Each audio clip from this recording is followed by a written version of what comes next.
ಇವತ್ತು ಸೋಮಣ್ಣ ಅವರ ಗೃಹ ಕಚೇರಿಗೆ ಒಂದು ಪೂಜೆಯನ್ನು ಸಲ್ಲಿಸಲಾಗ್ತಾ ಇದೆ. ಆ ಗೃಹ ಕಚೇರಿಗೆ ಅವರು ಅಧಿಕೃತವಾಗಿ ಹೋಗ್ತಾ ಇದ್ದಾರೆ. ಅದು ಆ ಕಾರಣವನ್ನು ಇಟ್ಕೊಂಡು ಈಗ ಭಿನ್ನರ ಪಡೆ ಕೂಡ ದೆಹಲಿಗೆ ಹೊರಟಿದೆ. ಈ BJP ಗೊಂದಲಗಳ ಶಮನಕ್ಕೆ ಏನಾದರೂ ದೆಹಲಿಯಲ್ಲಿ ಮುಹೂರ್ತ ಫಿಕ್ಸ್ ಆಗಿದೆಯಾ ಅಂತ ನನ್ನ ಪ್ರಶ್ನೆ. ದೆಹಲಿಯಲ್ಲೇ ವಿಜಯೇಂದ್ರ ವರ್ಸಸ್ ಯತ್ನಾಳ್ ತಂಡ ಬೀಡ್ಬಿಟ್ಟಿದೆ. ವರಿಷ್ಠರ ಮಧ್ಯಸ್ಥಿಕೆ ಆಗುತ್ತಾ? ಏನಾದರೂ ಸಂಧಾನ ಮಾಡಿ ಕಳಿಸ್ತಾರಾ?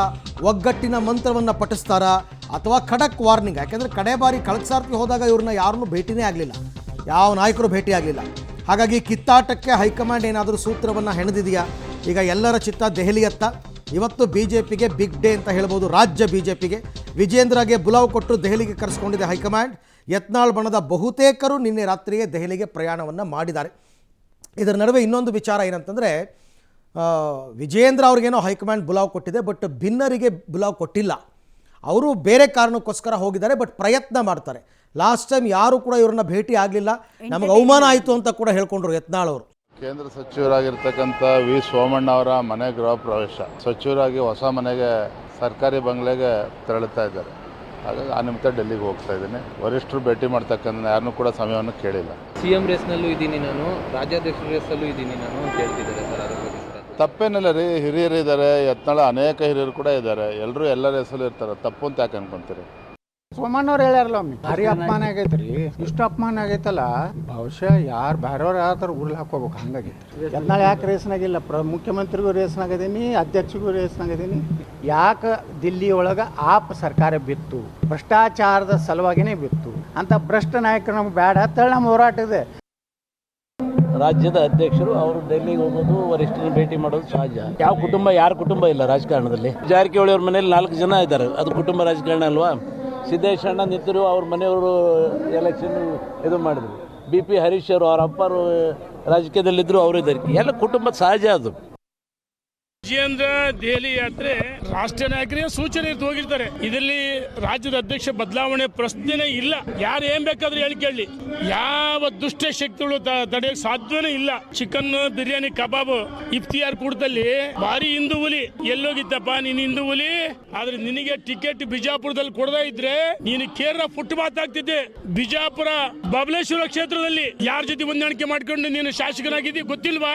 ನೀನು ಪೇಮೆಂಟ್ ಗಿರಾಕಿ. ನಾವು ಹೈಕಮಾಂಡಕ್ಕೆ ಒತ್ತಾಯ ಮಾಡಿದ್ದೇವೆ, ಈ ಬಣಗಳನ್ನು ಸರಿಪಡಿಸಿಲ್ಲ ಅಂತಂದರೆ ನಮ್ಮ ಪರಿಸ್ಥಿತಿ ಭಾಳ ಚಿಂತಾಜನಕದ. ಆಲ್ರೆಡಿ ಈಗ ನಾವು ICUನಲ್ಲಿದ್ದೀವಿ. ನೀವು ಇದೇ ಥರ ಹೈಕಮಾಂಡ್ ಅವ್ರು ಬಿಟ್ಟರೆ ಕೋಮಾ ಸ್ಟೇಜಿಗೆ ಹೋಗ್ತೀವಿ. ಅದನ್ನು ಹೈಕಮಾಂಡ್ ಅವರು ಗಮನಿಸಿ ಎಲ್ಲರನ್ನೂ ಕುಂದಿರಿಸಿ ಒಂದು ಮಾಡಬೇಕಾಗ್ತದೆ. ಇವತ್ತು ಇನ್ನೂ ನಾವು ಹಿಂಗೆ ಇದೇ ಥರ ಕಿತ್ತಾಡ್ಕೊಂತ ಹೋದ್ವಿ ಅಂದ್ರೆ ಮುಂದಿನ ದಿನದಲ್ಲಿ ಉಳುಗಾಲಿಲ್ಲ ಅನ್ನೋದು ಮಾತನ್ನು ಎಲ್ಲರಿಗೂ ಸ್ಪಷ್ಟಪಡಿಸಿದ್ದೇವೆ. ಈ ಬಗ್ಗೆ ಮತ್ತಷ್ಟು ಮಾಹಿತಿ ನನ್ನ ಕೊಲೀಗ್ ಮಸೂದ್ ಅವರಿಂದ ಪಡೆಯೋಣ. ಮಸೂದ್, ಈಗ ವಿಜೇಂದ್ರ ಅವರನ್ನೇನೋ ಹೈಕಮಾಂಡ್ ಅವರೇ ಕರೆಸಿದ್ದಾರೆ ಅಂತ ಅಂದ್ಕೊಳ್ಳೋಣ, ಬಟ್ ಈ ಭಿನ್ನರಿಗೇನು ಆಹ್ವಾನ ಕೊಟ್ಟಿಲ್ಲ. ಹಾಗಾಗಿ ಈಗ ಈ ಪಡೆಯ ತಂಡದ ಸದಸ್ಯರು ಕೂಡ ಹೈಕಮಾಂಡ್ನ ಭೇಟಿಯಾಗಿ ಮುಖಾಮುಖಿ ಏನಾದ್ರು ಭೇಟಿ ಮಾಡಿಸಿ, ಸಂಧಾನ ಮಾಡಿಸಿ, ಈ ಥರ ಎಲ್ಲ ನಡೆಯೋ ಸಾಧ್ಯತೆ ಇದೆಯಾ ಅಂತ? ಯಾಕೆಂದರೆ ಇದು ರೈಟ್ ಟೈಮ್ ಅಲ್ಲ. ದೆಹಲಿ CM ಆಯ್ಕೆ ಕುರಿತಂತೆ ಮೇಲಿಂದ ಮೇಲೆ ಅಲ್ಲಿ ಸಭೆಗಳು ನಡೀತಾ ಇದೆ. ಹೈಕಮಾಂಡ್ ನಾಯಕರು ಇವ್ರನ್ನ ಭೇಟಿ ಆಗ್ತಾರಾ ಬಿಡುವು ಮಾಡಿಕೊಂಡು ಅಂತ? ಅರವಿಂದ್, ಭಿನ್ನಮತೀಯ ನಾಯಕರ ಇತ್ತೀಚಿನ ಹೈಕಮಾಂಡ್ ನಾಯಕರ ಭೇಟಿ, ಸಕ್ಸಸ್ಫುಲ್ ಭೇಟಿ ಅಂತಂದರೆ ಅರವಿಂದ್ ಲಿಂಬಾವಳಿಯು ಕಳೆದ ವಾರ JP ನಡ್ಡಾ ಅವ್ರನ್ನ ಭೇಟಿ ಮಾಡಿರುವಂಥದ್ದು. ಅದು ಒಂದು ಭೇಟಿ. ಇತ್ತೀಚಿನ ದಿನಗಳಲ್ಲಿ ಹೈಕಮಾಂಡ್ ನಾಯಕರು ಅವ್ರ ಜೊತೆ ಭೇಟಿ ಮಾಡಿದ್ದಾರೆ, ಮಾತನಾಡಿದ್ದಾರೆ ಅಂತಂದರೆ ಅದರಲ್ಲೂ ಕೂಡ ಮಹತ್ವದ ಮಾತುಕತೆ ಏನು ಆಗಿಲ್ಲ. ಅದಷ್ಟೇ ಅವ್ರದ್ದು ಸಕ್ಸಸ್ ಆಗಿರುವಂಥದ್ದು. ಕಳೆದ ವಾರ ಇತರೆ ನಾಯಕರೆಲ್ಲ ಹೋಗಿದ್ದಾರಲ್ಲ, 2 ದಿನ ಇದ್ದರು, ವಾಪಸ್ ಬಂದರು. ಈಗ ಮತ್ತೆ ನಿನ್ನೆ ರಾತ್ರಿ ಹೋಗಿದ್ದಾರೆ. ಇವತ್ತು ವಿ ಸೋಮಣ್ಣವರ ನಿವಾಸದಲ್ಲಿ, ದೆಹಲಿ ನಿವಾಸದಲ್ಲಿ ವಿಶೇಷ ಪೂಜೆ ಇದೆ. ಆ ಪೂಜೆಗೆ ರಾಜ್ಯ BJP ನಾಯಕರು ಬಹುತೇಕರು ಹೋಗ್ತಾ ಇದ್ದಾರೆ. ವಿಜೇಂದ್ರ ಅವ್ರಿಗೂ ಕೂಡ ಆಹ್ವಾನ ಇದೆ, ಅವರು ಕೂಡ ಹೋಗ್ತಾ ಇದ್ದಾರೆ. ಯತ್ನಾಳ್ ಬಣದವರು ಕೂಡ ಹೋಗ್ತಾರೆ. ಯತ್ನಾಳ್ ಬಣದವರ ಮತ್ತೊಂದು ಪ್ರಯತ್ನ ಏನಂದ್ರೆ, ಆ ನಿವಾಸದಲ್ಲಿ ಸಭೆ ಮಾಡೋದು, ಪೂಜೆ ಆದ ನಂತರ ಜೊತೆಗೆ ಹೈಕಮಾಂಡ್ ನಾಯಕರ ಭೇಟಿಗೂ ಕೂಡ ಪ್ರಯತ್ನ ಪಡೋದು. ಲಿಂಗಾಯತ ನಾಯಕರನ್ನ ಒಗ್ಗೂಡಿಸಿಕೊಂಡು ಹೈಕಮಾಂಡ್ ನಾಯಕರ ಭೇಟಿಗೆ ಒಂದು ಪ್ರಯತ್ನ ನಡೀತಾ ಇದೆ. ಆದರೆ ಲಿಂಗಾಯತ ನಾಯಕರು ಅದಕ್ಕೆ ಮನಸ್ಸು ಒಪ್ತಾ ಇಲ್ಲ. ಯಾಕೆಂದರೆ ಹೈಕಮಾಂಡ್ ನಾಯಕರು ಯತ್ನಾಳ್ ಬಣದ ಬೇಡಿಕೆಗಳಿಗೆ ಸ್ಪಂದಿಸ್ತಾ ಇಲ್ಲ. ಹಾಗಾಗಿ ತಟಸ್ಥ ಬಣದ ಲಿಂಗಾಯತ ನಾಯಕರಿಗೂ ಸ್ವಲ್ಪ ಹಿಂಜರಿತಾ ಇದ್ದಾರೆ ಅನ್ನುವಂಥ ಚರ್ಚೆಗಳು ನಡೀತಾ ಇದ್ದಾವೆ. ಈ ಮಧ್ಯೆ ವಿಜೇಂದ್ರ ಅವ್ರಿಗೂ ಕೂಡ ಬುಲಾವ್ ಕೊಟ್ಟಿದ್ದಾರೆ. ಇಲ್ಲ ಅಂದಿದ್ರೆ ಬುಲಾವ್ ಇಲ್ಲ ಅಂತ ಅವ್ರು ಹೇಳಿದ್ದಾರೆ. ಬುಲಾವ್ ಇಲ್ಲ ಅಂದಿದ್ರೆ ಹರಿಹರ ಪ್ರವಾಸವನ್ನು ಮೊಟಕುಗೊಳಿಸಿ ತರಾತುರಿಯಲ್ಲಿ ದೆಹಲಿಗೆ ಹೋಗೋ ಅಗತ್ಯ ಅವರು ಇರಲಿಲ್ಲ. ಅವರು ಕೂಡ ಸೋಮಣ್ಣ ಅವ್ರ ಸಭೆ ನಂತರ ಹೈಕಮಾಂಡ್ ನಾಯಕರ ಭೇಟಿ ಕೂಡ ಮಾಡ್ತಾರೆ.